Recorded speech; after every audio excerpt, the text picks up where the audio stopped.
This is Dan Starkey, alias Commander Strex. Please watch the hashtag show or prepare to be obliterated, human scum!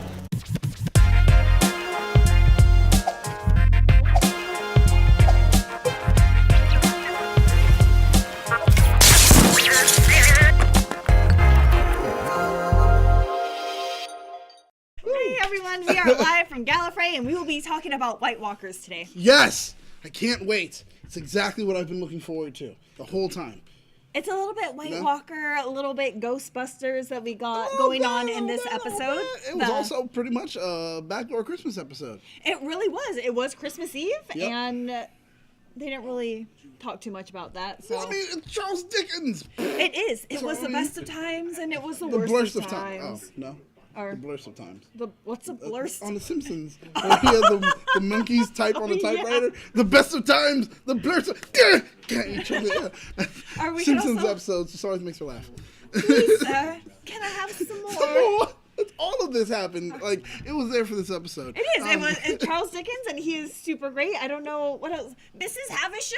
I don't know anything else really from Charles Dickens. I love a twist. Yes. No, it was it was very Dickensian. The episode itself, gothic horror. I mean, that's what we got. We got gothic horror, And it was a decent episode. I have my reservations, but yes, it was a decent episode. It was not decent. Gonna lie, not gonna lie. I mean, we all know how we feel about Rose on a week-to-week basis. So, setting that aside, it was an okay episode. Setting that aside, if Yes. we want to be polite about it, yeah. And sure, considering I I loved her last week, and I gave her all the praise that I absolutely could, because in this one she was a little annoying. Well, what she did present an argument that happened during the episode. You guys have seen it. This is a retro kind of review, so we're gonna jump around. The moment where she does the whole thing and has the argument about like, well, you can't do this to bodies and blah blah blah. It was interesting to me how she didn't really grasp the idea that it was like, okay, but we're taking dead bodies for living things. Why Yes. can't we do this? Yes. Like, and she was just like, no, respect the dead. You're like, what? Like, But also, she what? was kind of pressing upon her views of our modern day society Very much so. onto this older 1869 society, and like, no, you should do whatever you want and do this, and it's like it's not quite proper. And we can easily judge another society based off of our own viewpoints, but Be mindful of the audience. Yeah. Read a room, Yeah, Rose. that's it. That's all we're asking you to do, Rose. And she was just like, no. Gwyneth I is know like, everything. calm yourself. We are not talking about guys' butts in this room. Yeah, you right? hussy. Like, oh, wow. Thank you. Yeah, that's right. And she did a lot of things that people were like, oh, very modern. Like when she kissed Dickens, and he was like, oh, very modern. Pretty much saying, you're a whore. That's what he was saying. Or, you floozy. Yes. I do love that we get an actress who later is in Torchwood. Yeah, and I think they do a quick little mention in Torchwood where he's like, hey.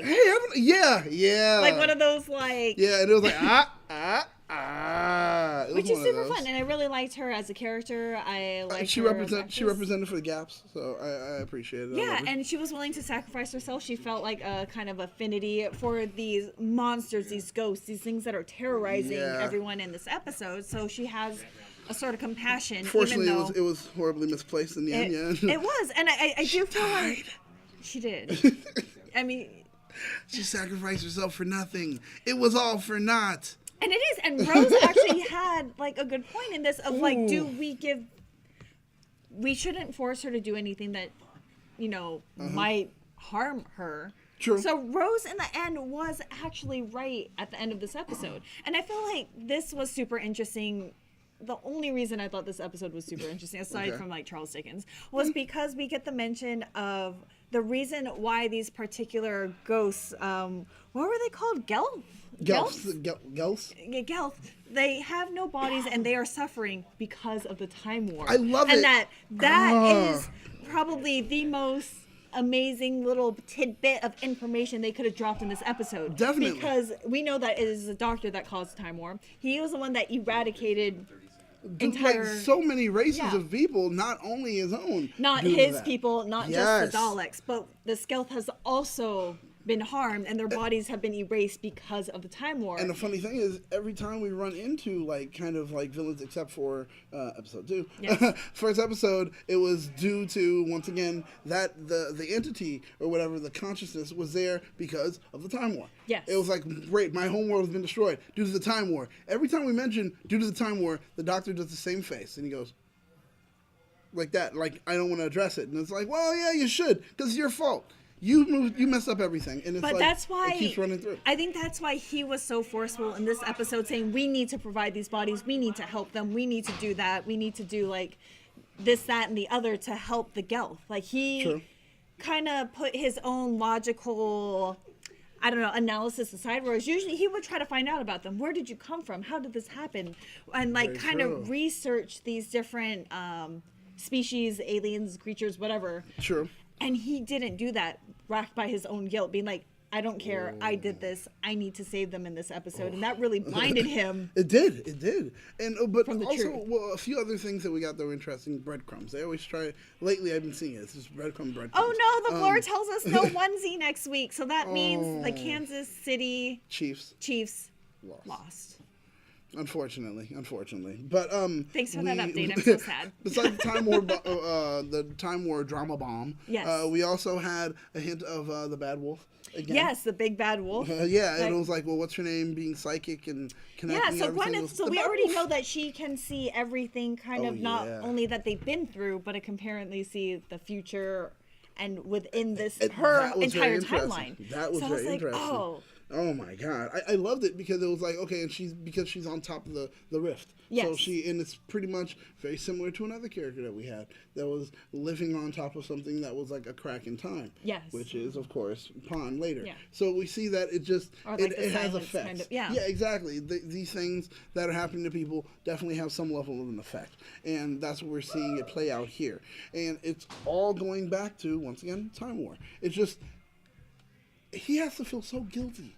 So guilty right But see, now. I didn't pick up on any of that when I first started watching this. I had No, no yeah. idea of what Doctor Who was. I just jumped in new. I missed all of these references, and I had never gone back and rewatched. Oh boy. And that was But we interesting. have our producer Nagami, who is going to insert some knowledge. Yes. Technically speaking, I don't know if the Doctor was necessarily the cause of the Time War, but he definitely ended it. Oh yeah. Yes, That- very true. that is very true. Yeah. He, And he yeah, does he, feel he guilty didn't concerning cause it, but he was the one that decided to eradicate everyone in order for this No war to more. just end. No Yeah. more. And you press the button. Yes. We will get there The down thing the line. about this episode that was very interesting to me, when you really take time to see it, from what we've gotten on the first 2 episodes to this, there's a big tonal shift where Mm-hmm. this one becomes more. It's less campy. And we get more, less campy than the previous 2 episodes, you know? And we went full on, like I said, the whole gothic horror thing. And that's also probably because this was Gatiss' first episode that was interesting. written for Doctor Who. So we know how he writes, and we see that he likes to go for the kind of a long kind of thing, and sometimes a slow burn. So it He made is like that. sense And if for you him don't to know write this who episode. Mark Gatiss is, he is also, if you've ever seen the BBC Sherlock episodes, that's Yep. also him and Moffat coming together to Yeah. write those. So it's like, that's pretty cool because seeing that, we see his writing style come through all through this Yes. episode. Yes. Like, and we got it with the use of the exposition, the slow burn, the way it was like, we got a real good introduction to characters within the first few minutes in that cold open. It was just like, there's so much that becomes tropes that Gatiss does Yes. that we were able to just notice now. And it's like, it's great. I love this review. Yeah, I actually do too. I appreciate these episodes a lot more going back, knowing what I know now. So great. Considering I hate spoilers, I do kind of feel like even if you're not into Doctor Who and you do tune into these, I hope that we can bring a little bit of incentive or like make you want to be excited about it. You know, Brian Earl Thomas in the chat. We also got yeah. Robert Lura. Robert Luetta? Okay, I'm not good. It's all I'm right. not good with names. I'm so sorry. That's all I'm right. gonna call you Robert. But yeah, and Just call him Rob. What's up, Rob? But yeah, I mean, going back to Rose, talking about like companions, and you know, last week I did give her a lot of praise, but I'm kind of tired of the damsel in distress who is not capable. I'm tired of those kind of companions, especially with how far we've come since Rose. It is one like, I love the writing of this. I thought it was a good episode. I thought it introduced a lot of interesting things. But man, Rose just getting like gassed and like kidnapped and then screaming for help. I get that she's only 19, but I wish she was just a little bit more capable. Yeah, you know what? Like, there's so many things where you're looking at her like, really? And I hate the fact that that's pretty much the tone or the kind of idea I have for this one character. Every time she does something, you're like, really? Like, incredibly, like, frivolous and capricious and kind of Definitely. self-centered. Oh and, my like, she did look really good in this episode, though. I miss the Doctor having the wardrobe and, like, you have to change for certain periods. We don't see that anymore. No. I think it became too much for wardrobe I think and so. everyone else. I think so. They were just like, look, Let's just do Doctor regular stays the clothes. same. Everyone else can change. Yeah, I mean, he said he changed his jumper, his sweater. But Yeah, and I was like, that's nothing really. Yeah. But he's like, fine, it just works for me. And you're like, I guess it does. But I love the fact that they did go through it as far as wardrobe and everything for her and everyone else. The set pieces, set design Looked for good. this was good. It was very good. So every bit of it was enjoyable as far as visually and production-wise goes. Yes. Now, were there parts of the episode that kind of fell flat for you, or maybe it was just I'm still not used to the romantic shipping of Doctor and companion. I never was really comfortable with that. And this one is like, oh, you look beautiful. Let's hold hands. And it's They so gave in hints your of it. face, Yep, and yep. it just rubs me the wrong way. I don't like it. I mean, I'm going to have to put up with it for till the end of the season, and towards the beginning of Tenet. Yeah, that's right. But yeah, I can't get over it. It's weird. Well, it's annoying, and it's also part of the reason I'm not a big fan of Rose, because it was just like immediately she jumped for it. Like, But like it's I not said just about like that. Rose is also a 19-year-old girl, and the Yeah. Doctor is super old. He's this old dude and should know better. And Sounds kind of current. yeah, you know what I okay. mean? Like she is a teenager. By our Yeah. standards, like she is a teenager. This is a grown man who has seen all of time and space, and you're kind of leading her on, not necessarily telling her everything that she needs to know about you and about That's the very situation. true. Like she almost got strangled by a White Walker. Yeah, that's right. That's right. And it was just like, And she we'll also figure got that out. kidnapped by like the Moore guy. Oh God, there's a lot of like pitfalls as far as like her Sneed being and Gwyneth taken care like of. easily just took her and like took her to Lemoore. And it was like in a non-sci-fi situation, that already is not Not good. okay. Yeah, it's like, okay, pretty much she's gonna die. You're like, Yeah. yeah, this is what's gonna happen. But the Doctor automatically is definitely going to save her. Yes. But yeah, that can be an issue. That can be an issue for me. But for me, ultimately, like, there are a lot of things. I Okay. feel that the episode probably went on too long for me. In my Okay. opinion, I felt that it could have been really a 30-minute episode, and we stretched it. But we stretched it with some things that were good, even though it did kind of drag. We stretched it with good Okay. production value, like I said. There was pretty good exposition. The acting was well, also, and Okay. it was beautifully written dialogue. When it came to Dickens, everything that Gallo did was great. Like the way he chose to be able to portray it, and And he plays Dickens multiple times. Yes, he I believe, does. so. Yes, he does. And well, because he's a very well trained actor, Okay. blah Broadway, etc. And he does Elizabethan theater, etc., etc. So there's Okay. a big thing concerning Gallo, and Oh, it was fun. important that he was even on the show to play Dickens. That was like a big thing. Oh, really? I didn't know Apparently. that. And then he had to go over the script concerning at least what he was going to say, and say, well, that would work, or that would work, that wouldn't. Let's make changes. All that. They Oh, gave him all interesting. that kind of like creative right to do all of that just to be here. So it was good and it was big. Those choices were good, but Especially like so I said, Mm-hmm. early in this kind of like revamping, I think they are trying to pull as much as an audience as they can. Make heck it as, yeah. I mean, yeah, they gave us our first history lesson. Yes. Because we've been doing with just sci-fi mostly, and now, boom, we got our history lesson, which goes back to what Doctor Who was, first created for. Let's teach kids something at least about history and then science as well. So we're getting and make we're it getting used fun to and interesting. And exactly. I But thought they did a great job. But like I said, there were things where it's like it stretched too much. And overall, what I feel like this episode was strong in was moments. But I don't feel it was Like Zack an Snyder overall. kind of moments of like Yeah. Superman into the Yeah, sky. like, and, literally, that was it. It was like, okay, so there were moments that were good, but what then would your happens top when there moments weren't? be? And then we'll go into the ones that you thought dragged. Top moments. Dickens had a kind of speech he was giving to when he was on stage and he's breaking everything down. He's describing the ghost, and he looks and he's like, looks like her right there. And when she stands up, I'm like, how did no one notice that she was already there? And it was like, and you're a corpse. And everyone was just so transfixed on him. It was because his performance was that good. Yeah. And it was just like, okay, that translated right there. I dig that. That's a moment that was good for me. It's a small moment. No one would really think of it that way, but that's exactly what it was. And it was fun because this is when they got super Ghostbusters, and I imagine like them coming out and being like, all right, we got this. Honestly, I thought it was going to be like Doctor and Rose would come out and be like, all right, everyone get out of the way. And then who you going to call? Yeah, I thought they'd do a Ghostbusters bit, but they were like, no, we're going to stay away from it, and we chose to do everything else. I'm sure they don't have the licensing for it, so. Right? No, but they could have said phrases, you know, it would have been worked out. It would have worked out. Figuring out that they were gas, the way he figured out that they were gas ghosts. In my head, when that came out, I was like, oh god, they're just farts. Oh, that's all they are, just farts. Why is this farts. happening?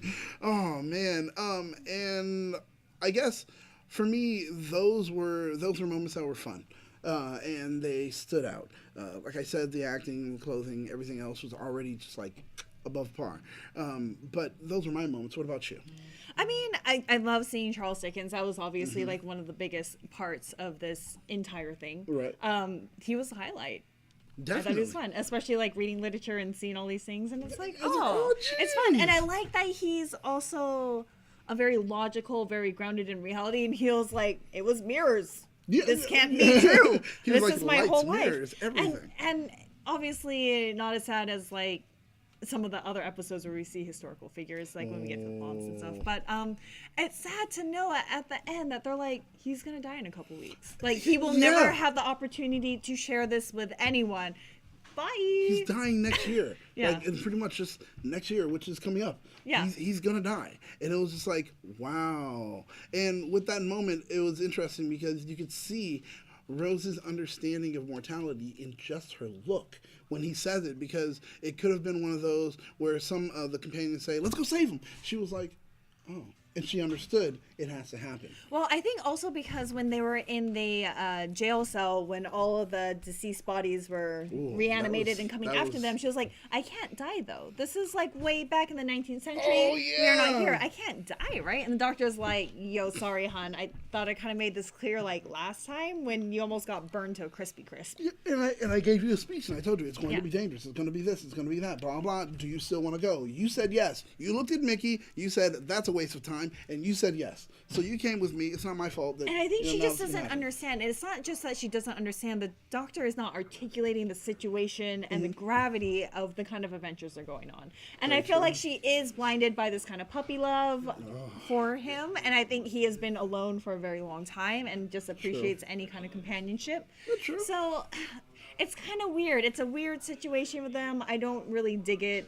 Well, see, this is the thing. The way I always think of it, even though I'm not happy about her. The companions usually have qualities that, for whatever reason, the current doctor may lack, and sometimes it is being petulant.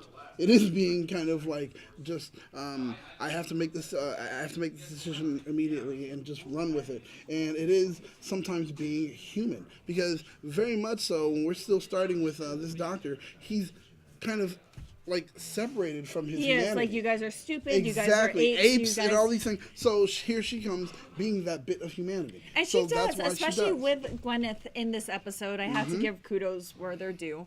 And she was like, you cannot harm her. Like, you cannot force this on her. You cannot make her be the bridge in between the Gelth or whatever and this world. That's right. And was kind of taking her side, whether, Gwyneth wanted it or not. She had to speak her piece, which I do like that she is outspoken and that when she sees something that she finds morally wrong or bankrupt yeah, or correct, she speaks up for herself, and exactly. that is an incredibly great quality, at least as a foil to the doctor who thinks he knows everything. Yes. And just bulldozes ahead. And we saw in this episode that he's not always right. No. He done messed up in this one. Exactly, and it's great because it's, once again, like you said, works as a great foil.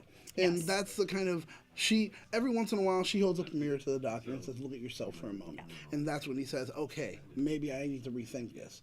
But ultimately, he rethinks, and he's still kind of right.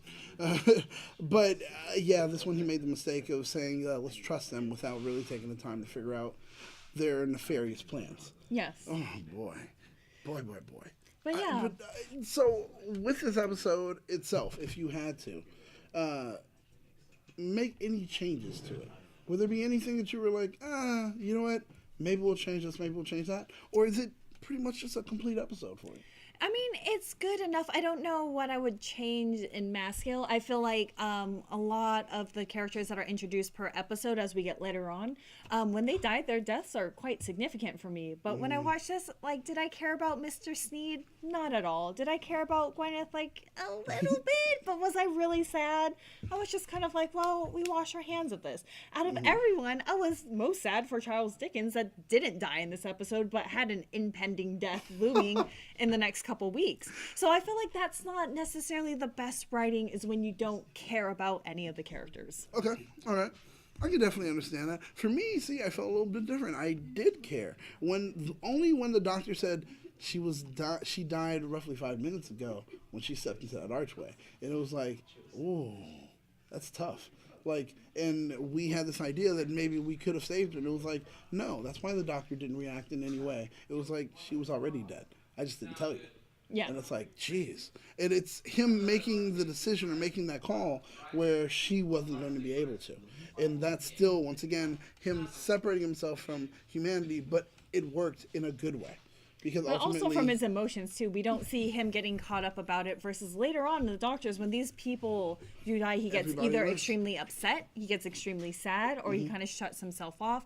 This Doctor is kind of like, well, see, it happened. I think Sorry. this is the thing. Even though he says it happens, I think he's just internalizing, he's keeping it in. Because that's why later when we get to it, when we get to Captain Jack, everybody lives, that's why he's so ecstatic about it. Because he's been handed L's so much that he's like, yo, can I finally get a W? And then when it does happen, it's emotional. It's big because he's been getting L's. What's an L? A loss. Oh, got it.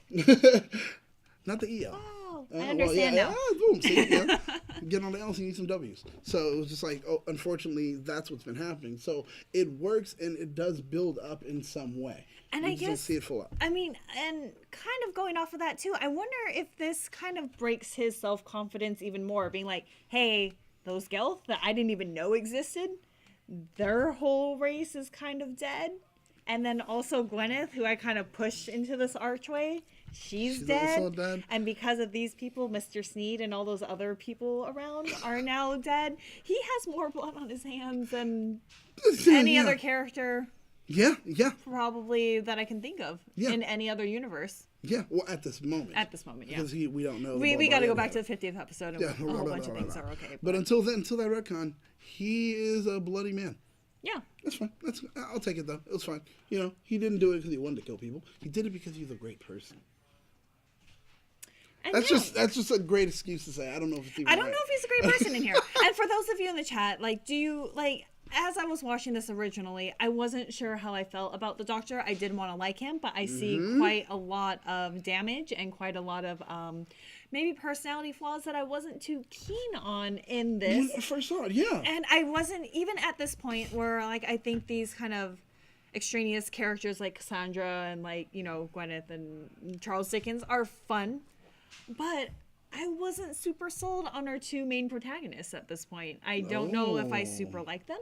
Okay. I just kind of was pushing through, and I don't know if that experience was any similar to you. That's actually very true. For me, this episode is not one of my favorites. I've been very vocal about it before because it does drag. Yes. Because it's, once again, a gothic horror, so it has to be slow. It has to have a wick that has to burn until it gets to the dynamite. It just takes forever. That's the thing. It just drags too much for me.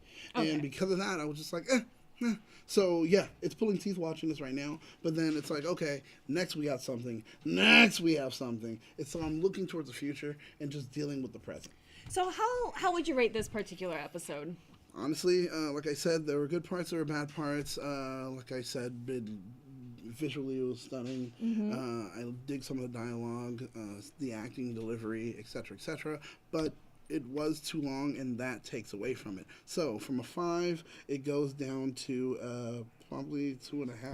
2.5? Yeah. I mean, that makes sense. I was going to give it a 3. Just Yeah. like, it's not the worst episode I've ever seen. Rose still has a little bit like some good qualities in here where I feel like standing up for Gwyneth helped me like her a little bit more than I would normally.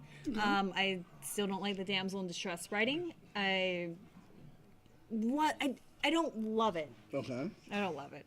But kind of like you, looking forward, and you know, I obviously stuck with Doctor Who despite all of my kind of misgivings in the beginning, and I kind of feel the same now rewatching it, of like, these aren't magnificent episodes for me, but man, later on down the line, there are some amazing stories to tell. Definitely. And for those of you in the chat, we have Ryan Earl Thomas. He gives it a 5 for now. Now, that's interesting. It Still seems a little. Still want to know what else you guys give it. We got the Blur, we got Brian, we got Robert. Ryan's already given his, so and Jared also, or Gerard. Is it Jared?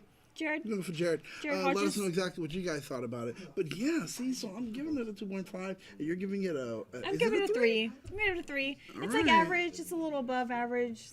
Yeah, so you're just gonna let it float. I mean, Just that's in the fine. middle. That's fine.